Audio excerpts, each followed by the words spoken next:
جلاله والكون عاد غلام عاد جلاله.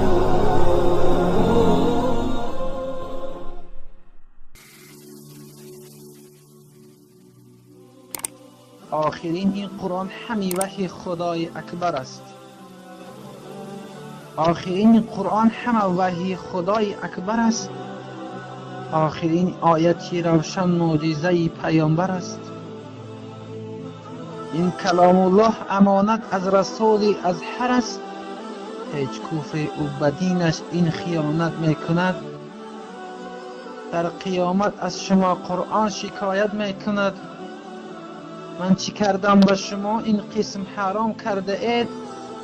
نزد هر یک بیدین به اعتبار کرده اید. در سری راه مانده پر جنگ و غبارم کرده اید. در سری راه مانده پر جنگ و غبارم کرده اید. همتی مردانه رفع این مصیبت میکند. در قیامت از شما قرآن شکایت میکند. هیچ تورات نشد نزد یهودان مثل من. هیچ انجیل نشد نزد نصارا مثل من. هیچ زندیق چون ظلم و فضاحت میکند. در قیامت از شما قرآن شکایت میکند. روز محشر در میان انبیا و اولیا میکند قرآن شکایت در بساط کبریا.